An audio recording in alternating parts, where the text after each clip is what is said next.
My name's Alberta Chu. Welcome to Catalyst Conversations. We're so excited about our program tonight. We bring artists and scientists together in dialogue with each other and with the public. We have new ideas. We have new ideas all together with you through conversation. We are going to learn new things and be inspired. And this is a group of very interesting people and very interested people. So we have these amazing speakers tonight: Alan Lightman, Maria Molteni, Russell Powell, and Laura Zitrain is going to moderate the conversation. And I wanted to thank you all for coming and spending your time with us. Thank you for supporting us by being here. And you could also really help us out if you do a survey about this event afterwards. And there's a QR code on the last slide, and in the lobby you can do a quick 2-minute survey. That would really help us out. And you can go to our website and follow our social media and tell your friends about us. We do 6 events a year, and I think we attract a very interesting bunch of people, so you might make a new friend tonight too. Okay, with that, I'll introduce Laura Zitrain, our moderator, and the author of the sound, the space sounds that we heard earlier. What is that? Yes. Thank you so much, Alberta. Thank you. So first, let me invite Alan, Maria, and Russell up to join me on stage. Thanks so much, guys.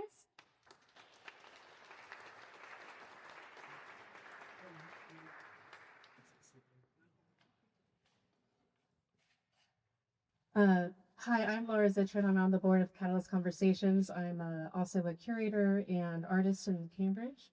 So thankful you guys are here tonight. We are really excited to have these 3 wonderful guests. We'll be covering a lot of ground, discovering what science can tell us, what it can't tell us, and maybe what it wants to tell us but can't.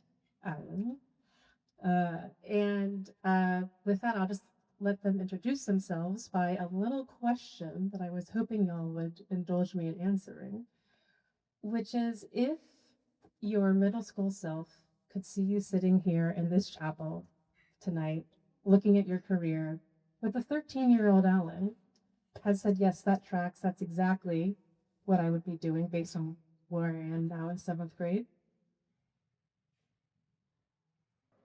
So I think my 13-year-old self would recognize me somewhat because I was interested in both science and the arts at that age. Hi, I'm Russ Powell. After my 13-year-old self got over his befuddlement that my acne had cleared up as an adult, I think I would recognize myself, but only slightly. I grew up in the South, as all of us did, in North Carolina specifically, and grew up evangelical. So have been interested in matters of religion and transcendence since as long as I can remember, but would not recognize how far I've traveled from the ways in which I was raised to study and be something of a card-carrying transcendentalist these days. So I am, let's see, also Southern, grew up very Catholic, but thanks to perimenopause, still have acne. And as early as 7 years old, I told everyone who asked what I wanted to be when I grew up. I told them I wanted to be a professional basketball player, an artist, and a saint. And you'll Check. you'll see in my slideshow. I think the saint thing, you have to die first, but anyway. Breaking the rules. Well, all of y'all have had a somewhat interesting career where you are part of a community and also trying to also adopt an outsider's perspective from within it. And I think that's something that we'll see through their stories tonight and their slides. So a little bit of place, scene setting. Each one of the speakers will give us a little taste of what they're thinking of right now, or what they've written about in Alan's case, in his books in the back. And from there, we'll use that for a jumping off point for a conversation. So with that, Maria, I'd love to welcome you up to this very beautiful lectern. Oh, Russell, what's the proper name for this? I believe that is a lectern, and this is a chance. The chancel, according to Russell, and the lectern.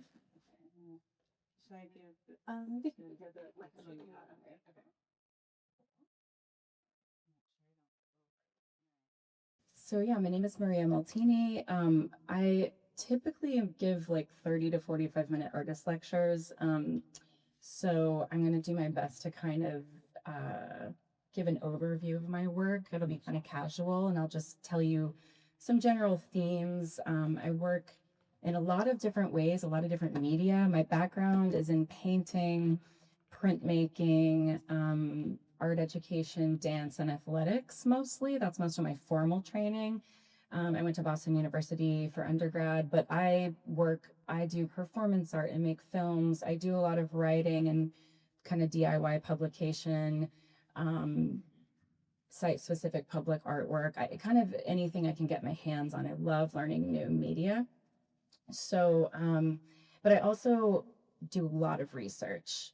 And I have a lot of, I guess now everyone says special interests that can be a little tricky to bounce between, but there's always kind of threads that run through them for me. So I'm probably most known for my very site-specific or site-sensitive, massive, I usually say physically and psychically demanding public artwork on the ground.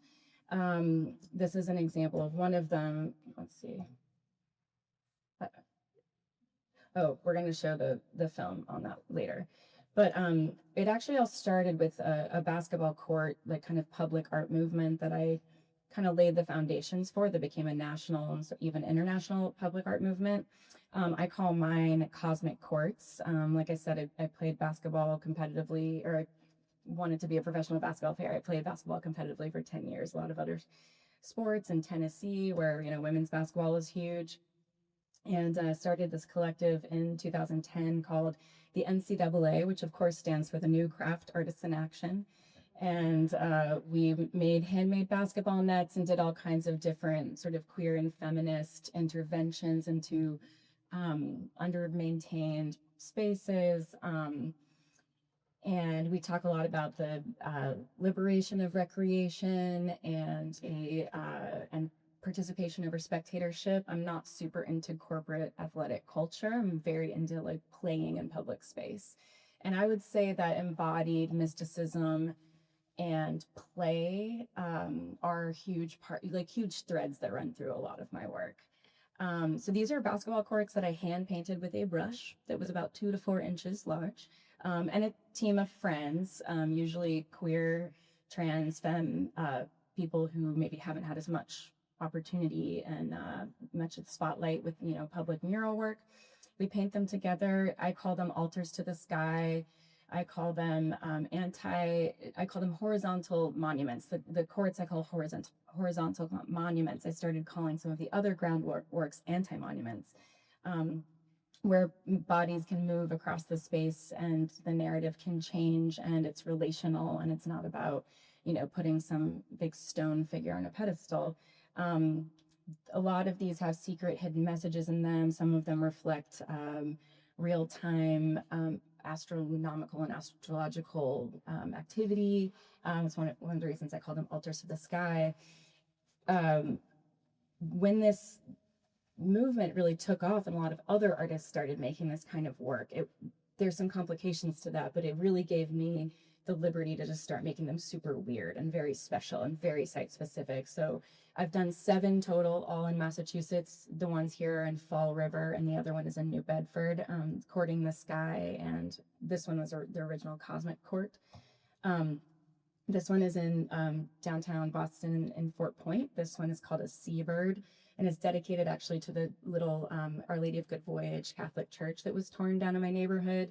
The stained glass windows, some of the imagery from that. I'm also an ocean rower, or I was on an ocean rowing team in the Boston Harbor for 8 years. And so actually some of my my team members, my fellow rowers, helped me paint this. And we used a lot of the nautical imagery and rope work that we see and use. There's also a hidden anti-gentrification spell written in nautical flags, because it was commissioned actually by the corporation that tore down the church. So and I painted the court about a stone's throw from where the church had been. Speaking of anti-monuments, this was my first anti-monument. I was invited to make a public artwork right next to our formerly beheaded Christopher Columbus statue in downtown Boston. So I painted this sort of triple spiral labyrinth, kind of like Triskele, Trinacria inspired work that's kind of like a portrait of Medusa. And on the summer solstice, my fellow queer Italian-American like artist witches and I did a ritual to call in Medusa consciousness in the place of Christopher Columbus's head. Casual business. So, I try to really think about, tearing down systems that don't work anymore, but also replacing them with something, that has feeling and healing.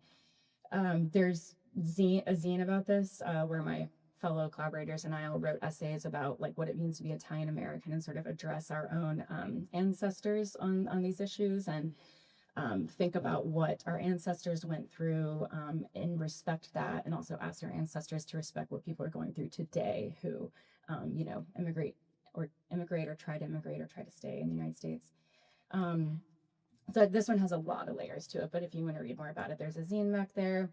I also make a lot of work about sort of, I guess you could say like visionary New England or sort of spiritual New England content.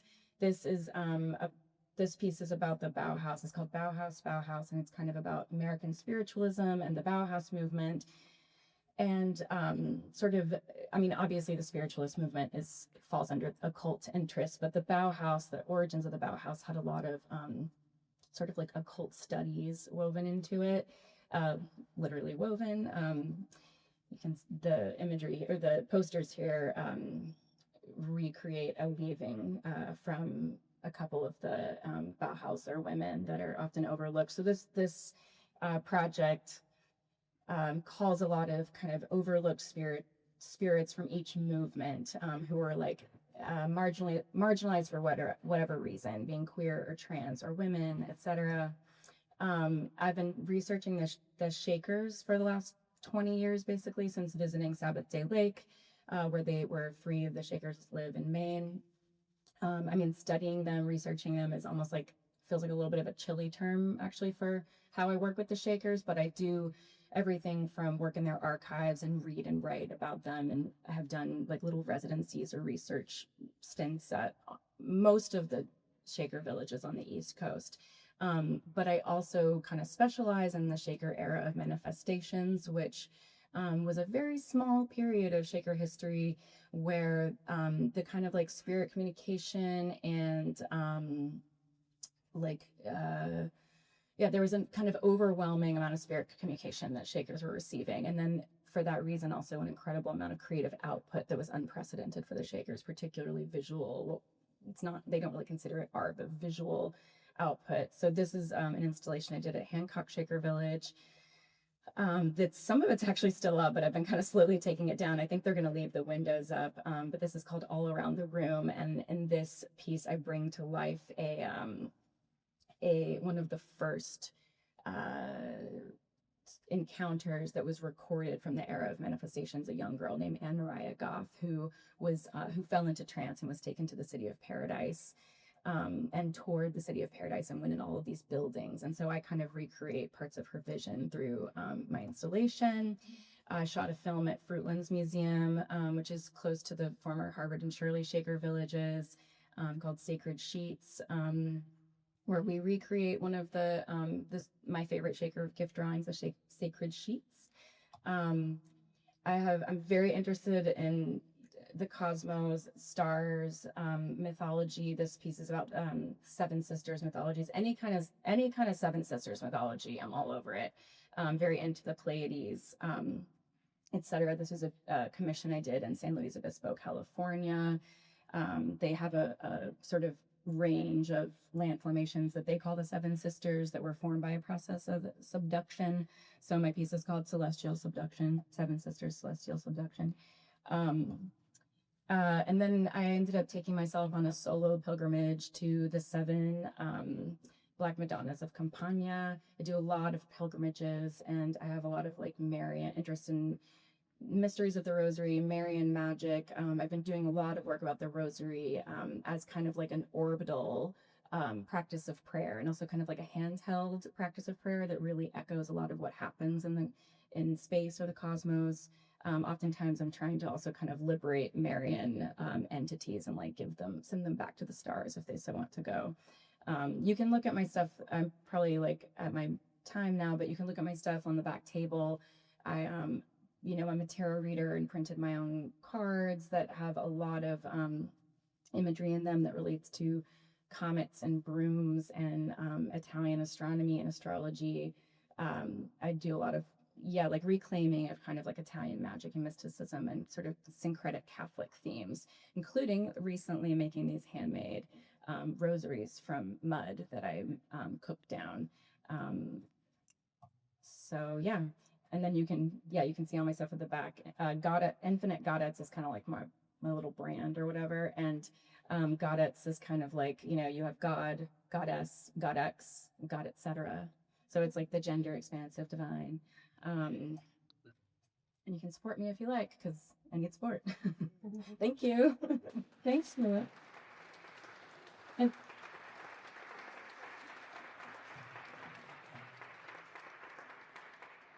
Maria, you mentioned your work with the stars, and you're a tarot reader. A lot of the celestial figures into your work. How would you describe your personal relationship or the connection, the kind of embodied connection that you feel To the stars? Mm-hmm.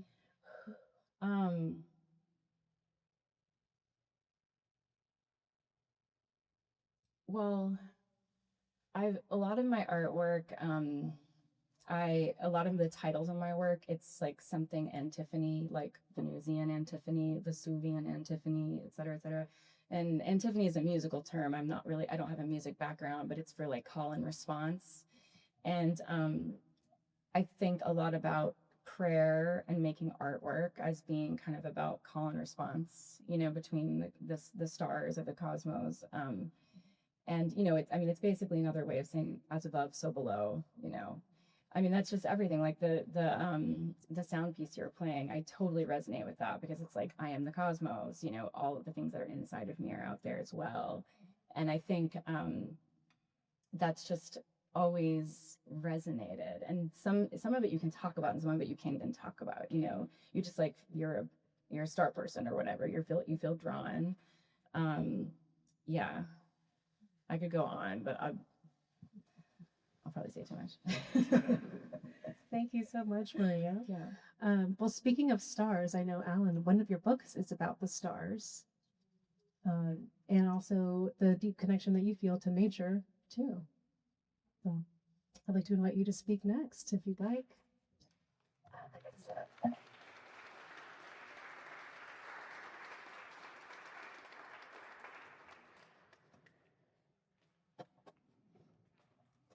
Thank you, everybody, for being here. Can you hear me? Good, great.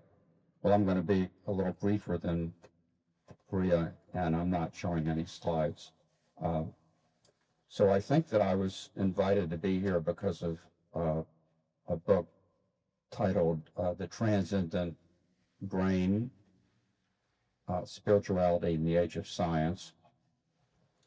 So I'll say a few things about the content of that book and how it resonates with me.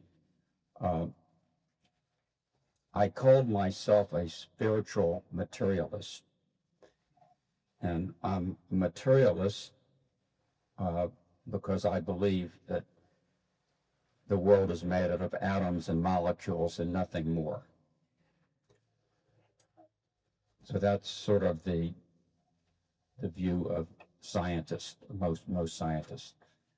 But I also call myself a spiritualist because I have transcendent experiences I know everyone here has had a transcendent experience.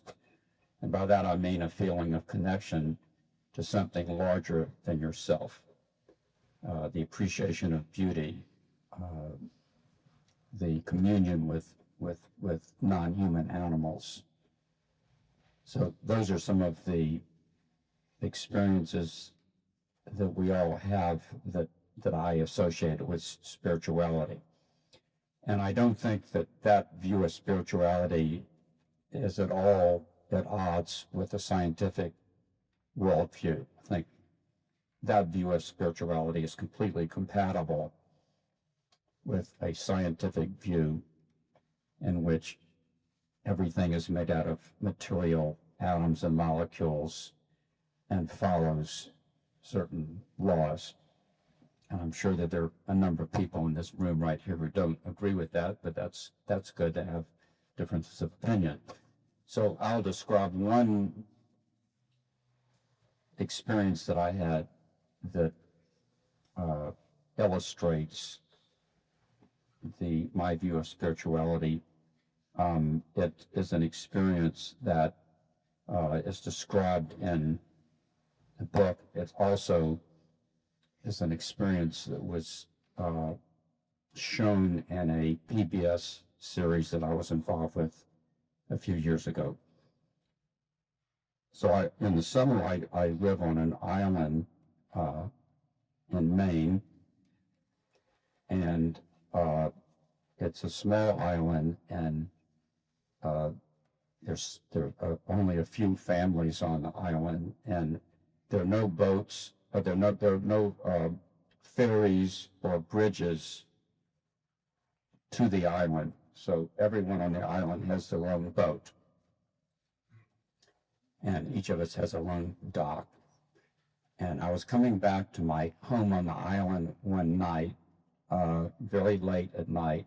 It was after midnight. I was the only person out in the ocean. It was a clear night, and I turned off the engine of the boat, and it got even quieter than it had been. And then I turned off the running lights of the boat, and it got even darker. And the stars were very clear and sharp. And I lay down on the bottom of the boat and just looked up. And I felt like I was falling into infinity. I lost all contact with my body, all contact with myself, with time, and I felt like I was just merging with the stars. It was a magical moment. I imagine that most of you have had moments similar to that, maybe not in a boat in Maine, but something similar to that. And I just lay there spellbound and mesmerized. And I felt like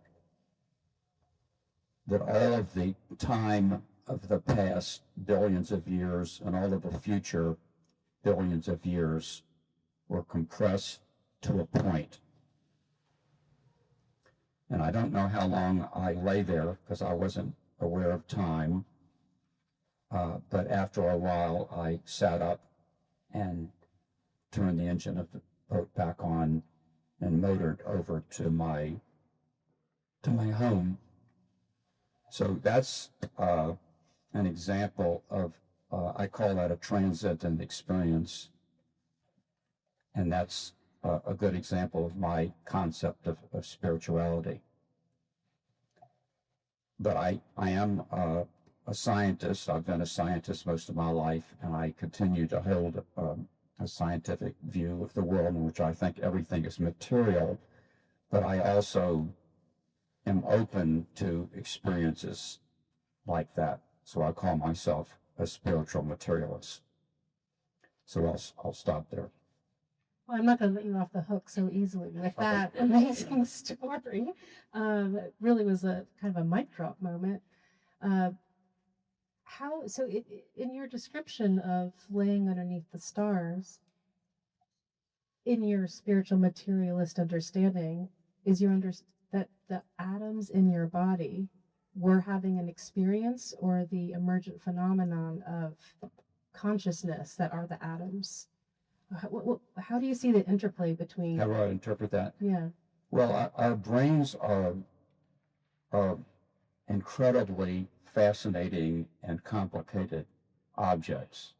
100 billion neurons, each of them connected to another 1,000 neurons. And I think that our brains are capable of extraordinary behavior. We make art, we make music. So I do think that all of that experience ultimately came out of the brain. Mm-hmm. And of course, the most fundamental mental experience we have is consciousness. And when I say consciousness, I mean the higher level of consciousness that human beings have. Mm-hmm. And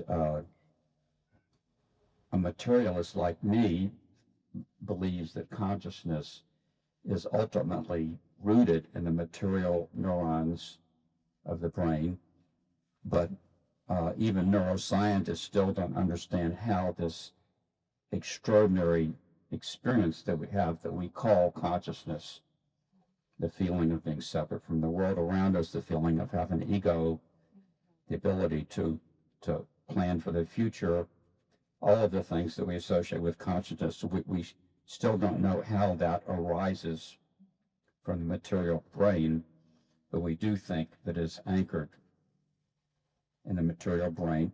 And there are other phenomena in which we understand the individual parts, the way that we understand individual neurons, but a large collection of parts is not cannot be understood on the basis of individual parts. And one example of that is the way that a bunch of fireflies on a summer night, when they swarm into the same field, at first they blink at random, out of sync with each other, but after about a minute, their blinking becomes synchronized. And we still don't know exactly how that happens, even though we understand individual fireflies very well. So the brain has 100 billion fireflies in it, and is capable of amazing behavior.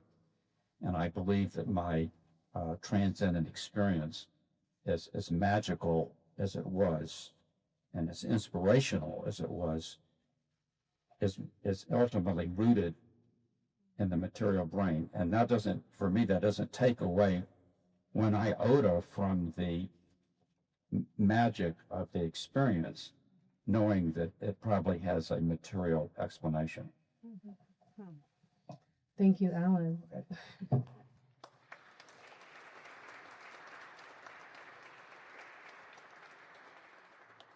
And so maybe answering some of the questions that of transcendence in nature, we might turn to an Emerson fan. Russell, would you like to give it a whirl?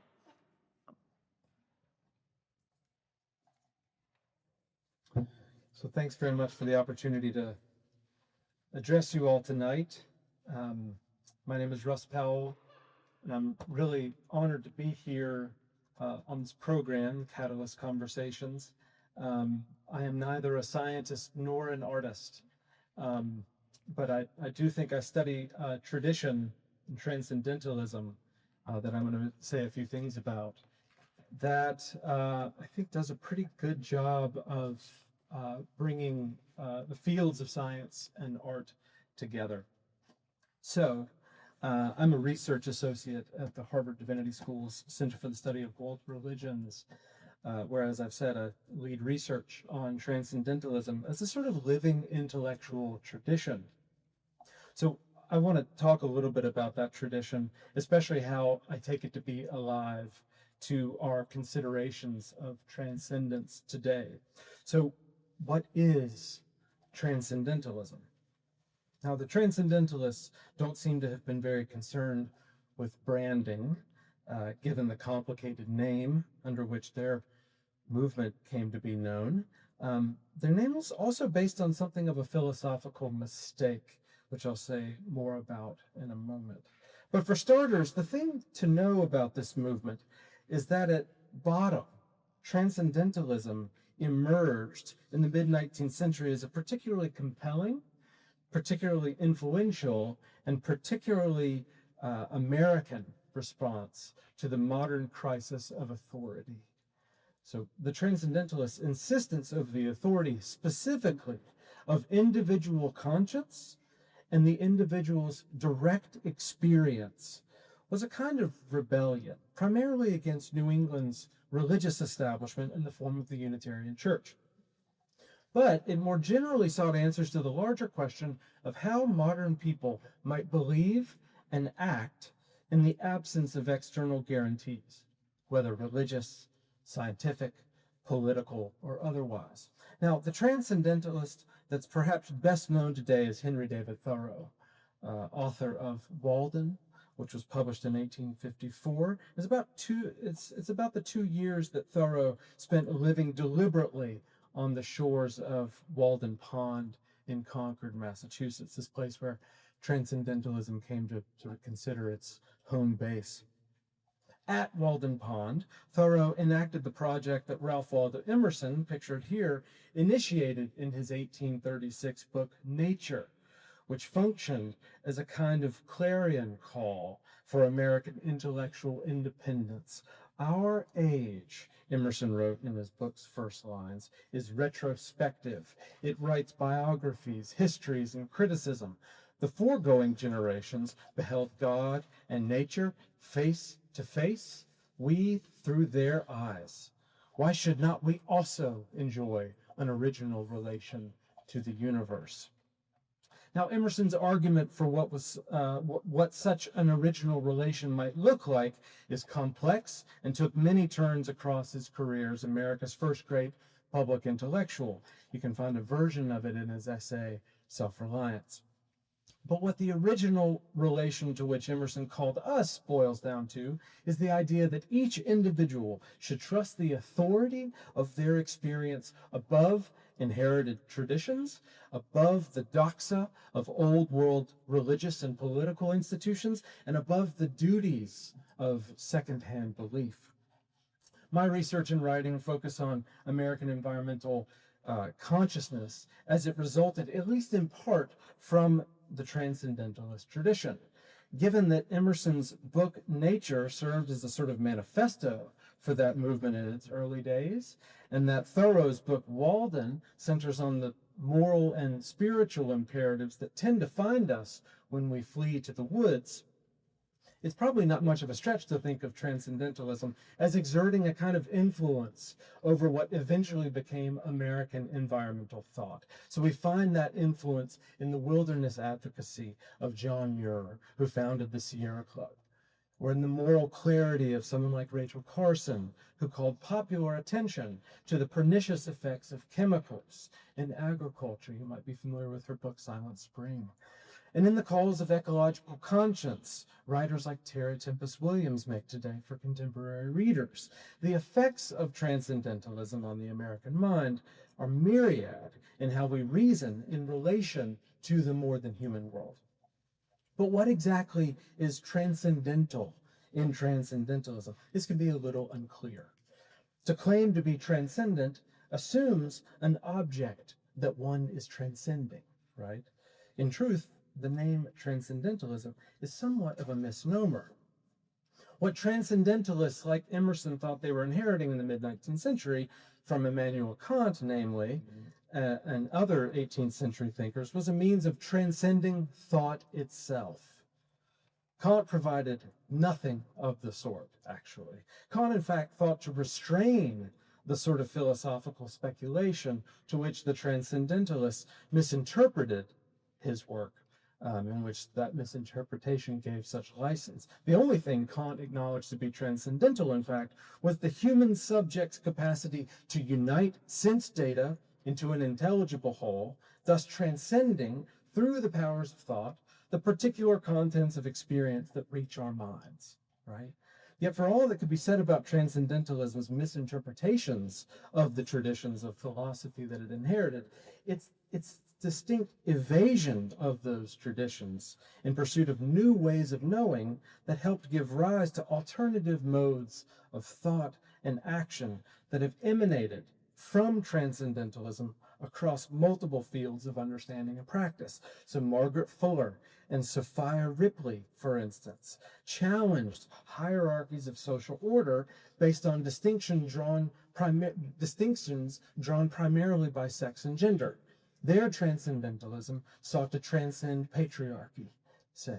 Elizabeth Palmer Peabody and Amos Bronson Alcott resisted educational models based solely on the teacher's authority. Their Transcendentalism sought to transcend pedagogical orthodoxy. Theodore Parker and George Ripley confronted injustice as a problem of inequitable social organization. Their Transcendentalism sought to remake society by prioritizing a concept of the individual's absolute value. So it's in this way that Transcendentalism can be said to contain many transcendentalisms, we'll say. This is fitting since, as the first original philosophical movement to spring from Anglo-American intellectual culture, Transcendentalism came to contain within it a similar sort of plurality that America, at its best, has harnessed for innovation. It's, of course, that same plurality that Americans in our darker hours have sought to restrain. But what unites the many sides of Transcendentalism, and this is where I'll end, is a kind of shared conviction that human life is never finished within the limits of the horizon it inherits. The lasting lesson of Transcendentalism, and it's a lesson that's alive today, I think, is that the work of thought, of experience, and of moral imagination to press beyond those limits is toward ever expanding and ever more inventive forms of consciousness. Thanks.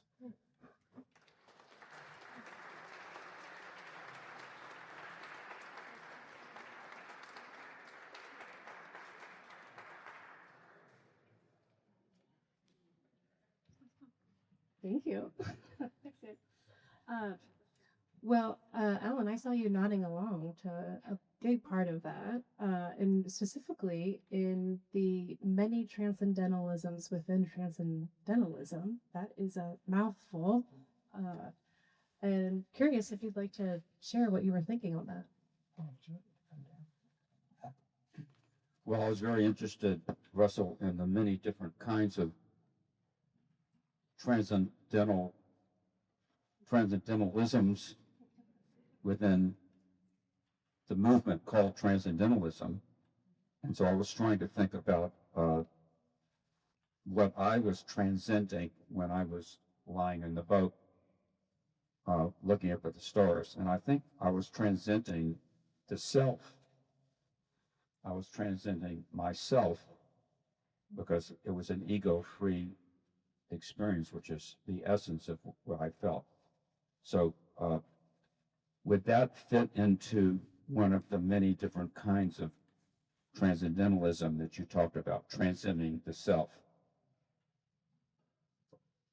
So in my work, I look at figures like, say, Edward Abbey, the great writer, The American West, David Rowe, Terry Tempest Williams, Julia Butterfly Hill, who stayed up in the trees, the boughs of the redwood for over 2 years to protect it from being logged, right?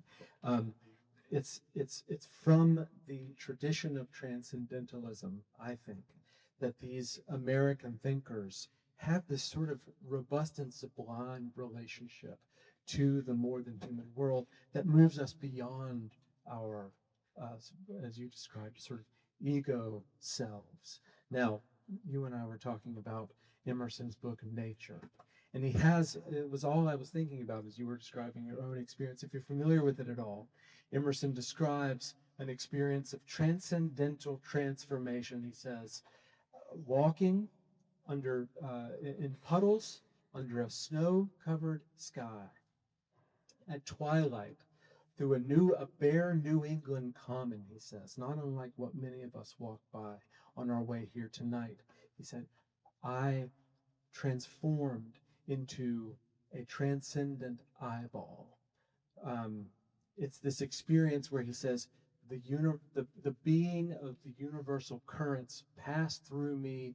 I am nothing, I contain all, he says. This sort of foundational text. And it's actually quite weird what he has. He says it's unlike anything in the American literary canon. And I think it's in these texts of transcendentalism that we get a sort of language to talk about these sorts of experiences as transcendent.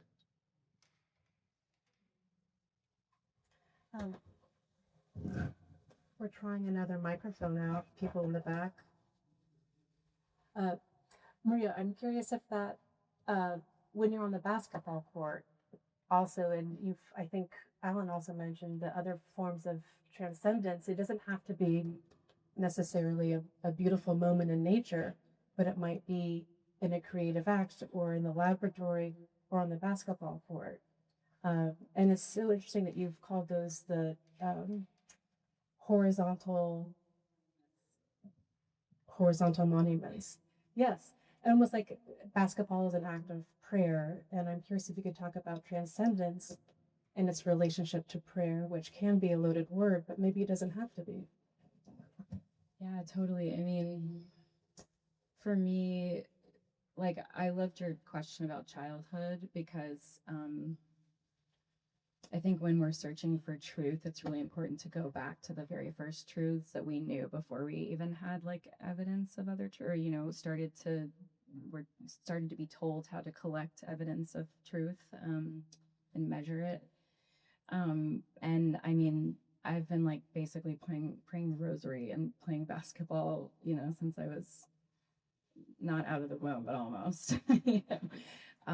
So I've never really separated those things. And even though I think there's a lot of relational benefits to team sports that are important, I think it was actually always like the kind of solo practice of shooting free throws that felt really meditative for me. And I used to literally pray the rosary while shooting free throws because my dad would be like, shoot 100 or shoot 50. And that's like how many beats there are. And yeah, I think, well, it's interesting because I don't necessarily situate myself as much as a materialist. However, I'm very into the material world, helping me access, helping me transcend the material world. And that's one of the reasons I'm so into the rosary. I mean, we're reclaiming it in various queer feminist ways, but is that meditation, which is beautiful and valuable, but it's kind of about like sitting still and sort of trying to empty the mind or focus the mind. And I find it much easier to do that while in motion. Like if I'm in motion, I can empty my mind. But if I'm still, my mind is full of all kinds of things.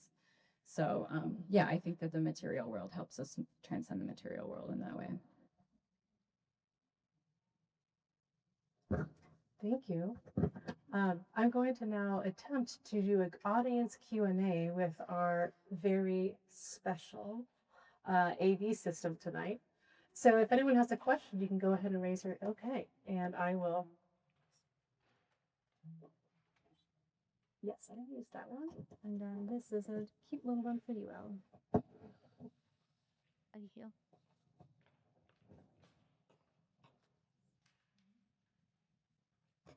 Is this on?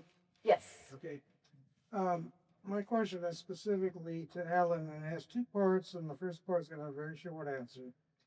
I want to make sure that I'm clear in my mind that I'm fairly characterizing materialism as being, in your take on it, that literally every event in reality, including your experience with the boat, that each and every one and each and all are always the accumulation of the effect of fundamental particles interacting with each other and nothing beyond that. Would that be a fair assessment? Yes, I think so.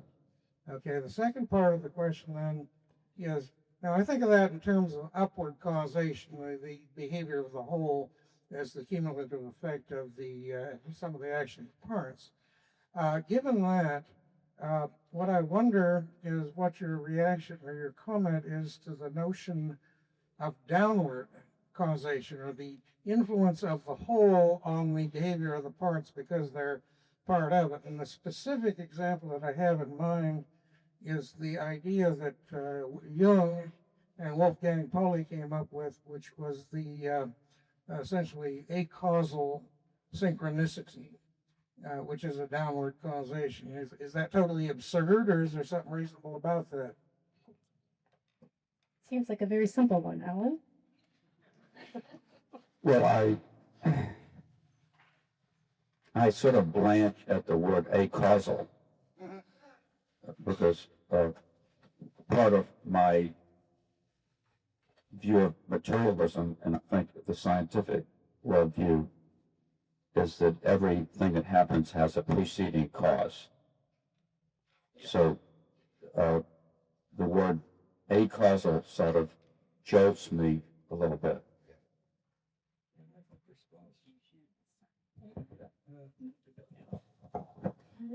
Is this better? Is this any better than this? Yeah, I want to give other people a chance to ask questions, so that's a very interesting question, but we should move on. Hello, I see a question here. This mic has now decided that its night's over, so we're going to. It lost battery.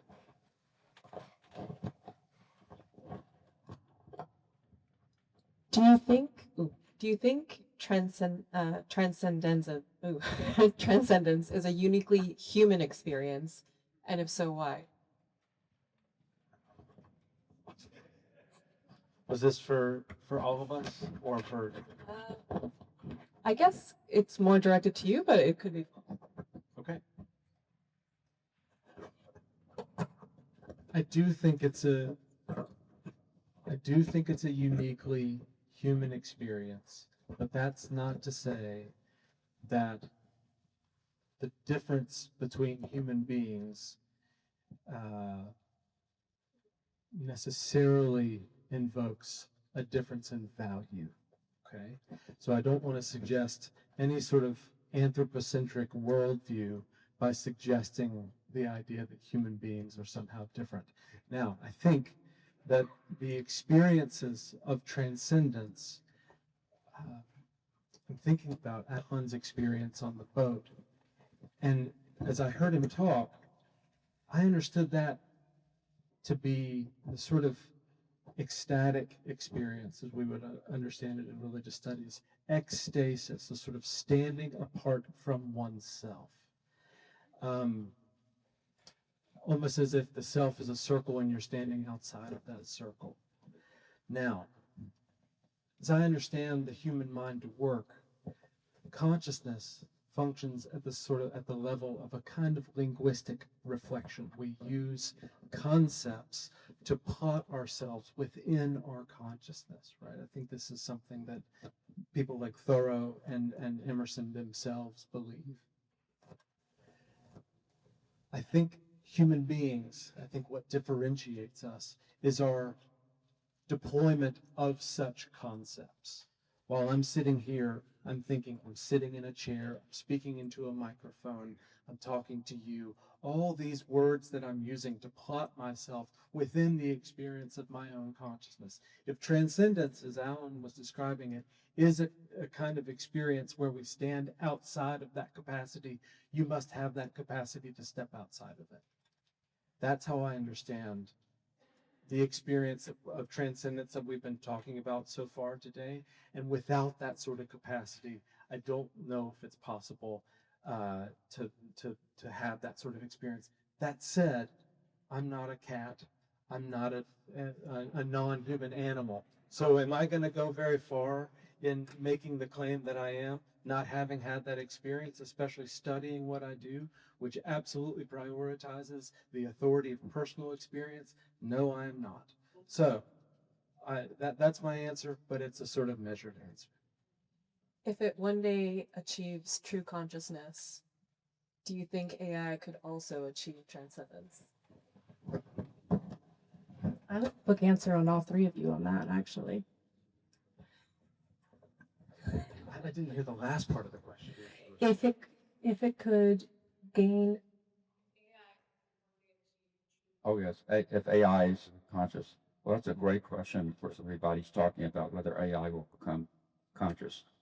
And then would it have transcendent experiences? So, being a materialist, and I think that that our consciousness, which is first of all, consciousness is a graded phenomena. We know that dolphins can recognize themselves in a mirror. Crows play, so they have some level of consciousness. So it's a graded phenomenon. It's not an all or nothing.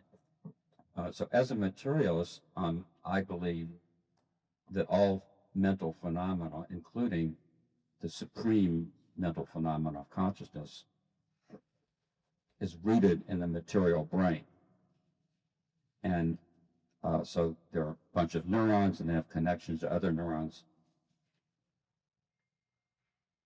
It's really the set of connections that give rise to the sensation that we call consciousness. And there's no reason why that has to be biological. It could be silicon. So I think that once you have a sufficient number of digital neurons that have enough connections between them, being a materialist, that thing should have the sensations that we call consciousness. And I think that any checklist of manifestations that you make, that you term consciousness, like the ability to remember the past, the ability to think about the future, self-awareness, any finite list of attributes of consciousness, that an AI will eventually check all the boxes. Now, whether it's actually conscious is a different question, although I think that it will be checking all the boxes. But to know whether it's actually conscious, you would have to know what it feels. And each one of us doesn't know for sure what the other person is feeling. I don't know what Russell is feeling for sure right now. I can see certain manifestations, his behavior, or the way he's looking at me, but I really don't know exactly what's in his head for sure right now. And there was a famous philosopher, Thomas Nagel, which you probably know well, who wrote an influential essay called something like, What Does It Mean to Be a Bat?, in which he argued that we will never know for sure what it means to be another organism, because we can never feel it. So even though we will, I have no doubt that we will have AI in the future, it might be 50 or 100 years from now, that has all the manifestations of consciousness. We won't really know exactly what it's feeling unless, and this is not out of the question, that we're able to make a direct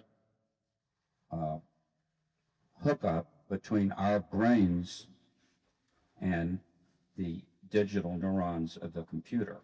And that's not as far-fetched as it seems, because we already have the technology to implant electrodes in paralyzed people's brains that allow them to move robotic arms by pure thought. That technology already exists right now. In fact, it existed 10 years ago. So it's conceivable that at some point in the future that we will be able to feel what a computer feels like. I know it's pretty frightening, but at that point we might be able to answer the question whether the the computer is really conscious. And But I do think that day will come. I guess we would row that computer out on that boat in the middle of the ocean and turn off the motor and watch its expression.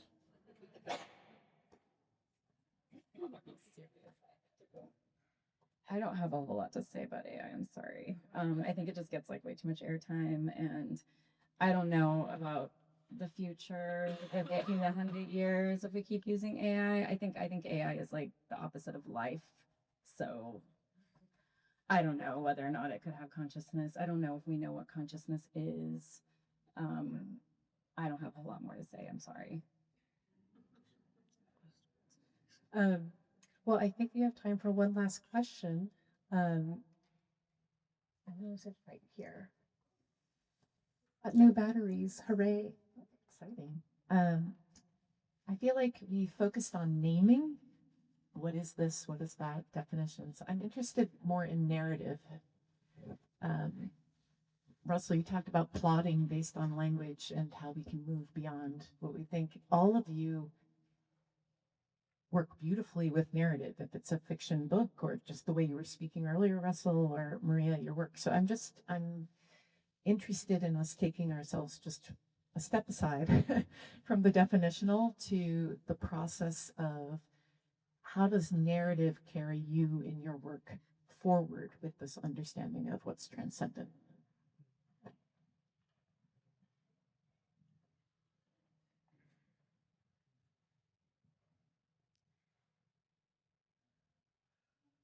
I mean, so much of this connects back to, I didn't answer the previous question about AI, and the question of whether AI would become consciousness or would become conscious. I think it comes down to the ways in which human consciousness relies on narrative. And by narrative, I mean the ways in which we plot ourselves within history to understand ourselves retroactively in terms of our relationship to the world and to our communities and to who we are as individuals and the sort of multitude of selves we carry, right? We rely on stories to do that. It goes all the way down. And I'm convinced that this tradition that I study myself is committed to this idea of the foundational significance of story, of narrative. I think this goes to the heart of the distinction I would draw in the AI conversation about what consciousness is, because I think it's pretty clear that if it's not already, it's well on the trajectory to becoming sentient. The distinction I would draw, however, is the difference between being sentient and being sapient. Sapient being a sort of uniquely human way of knowing. And as I said, I think you cannot get away from the stories we tell to plot ourselves within the cosmos of meaning that we are all swimming in to make sense of our experience. In many ways, we've inherited those stories. We've inherited the very words we use to plot ourselves within that cosmos, right? Which is to say, we didn't make those things, but we keep with this project, this enterprise of bringing stories together, of creating new words, of writing our new stories, which is so much a part of the work of art, that I recognize as sort of part and parcel what we understand to be sapience. That is a unique form of human knowing that I have a very hard time believing that AI would ever achieve.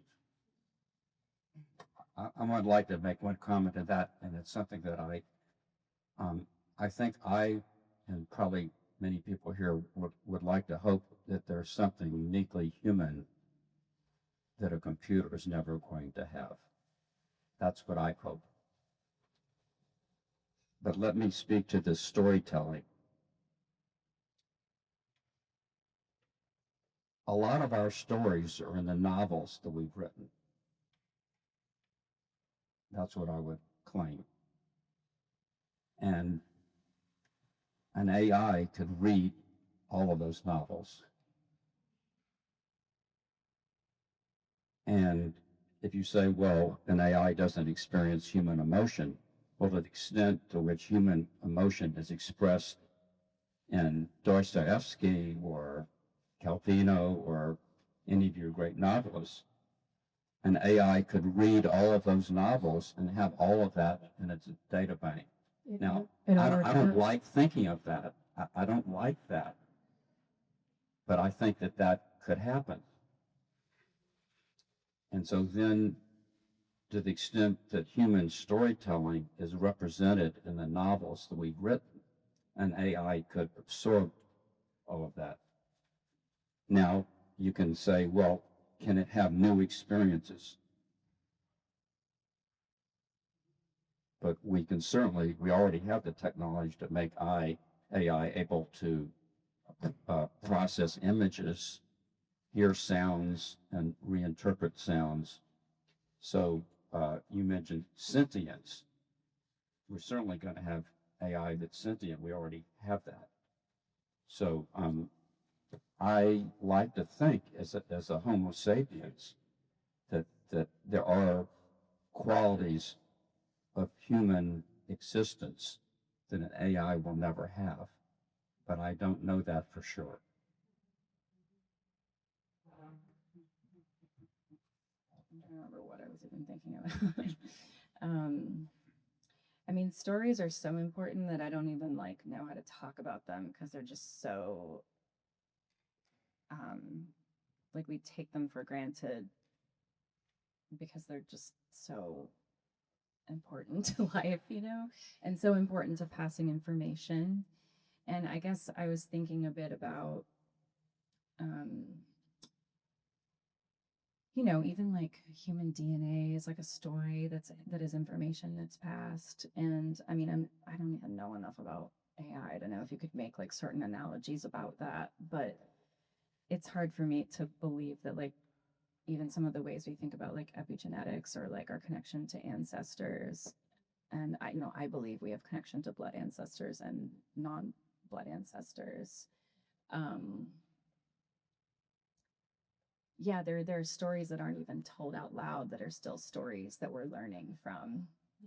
And there are forms of knowledge inside the body. I mean, this is why I feel like even if I don't necessarily identify as a materialist, I think one of the biggest harms that Christianity brought about was trying to separate the mind and the body, or say that the body was a bad thing. I think material is really important to carrying stories.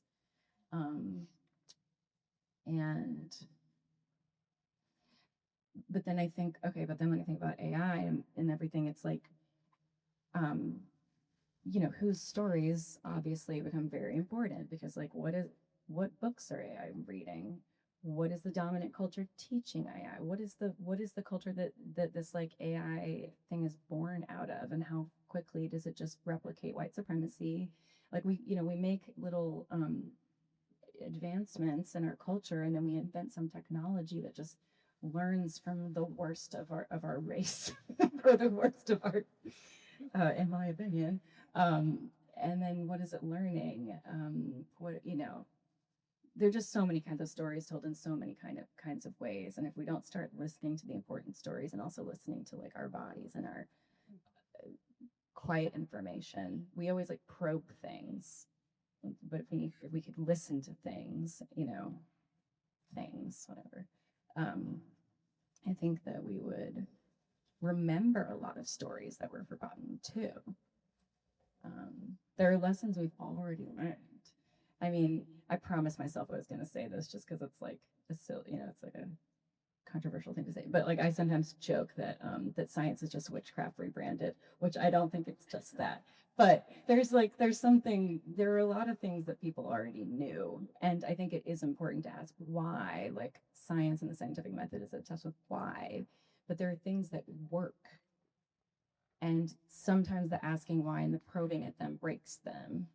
And so, how can we ask questions and learn new information, understand how things work, but not break it, and not break the line of stories too. So, I'll just stop there. Cut myself off. Thank you, Maria. And I should say Isaac Newton famously was an alchemist. They all were.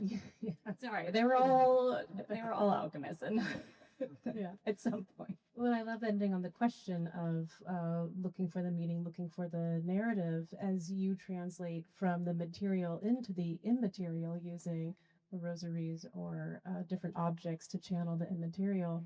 And then back in the other direction from the immaterial, from the inspiration, what drives us to look at cosmological theories and then put it back into the bedrock of science. I'd like to thank all of you guys for coming and joining us tonight. It's been such a pleasure. What we're going to do is we're going to have Maria's video up here playing. It's a meditative video for 5 minutes to kind of be our chaser to our discussion tonight. And thank you so much to our guests. You guys were wonderful. And thank you to you guys.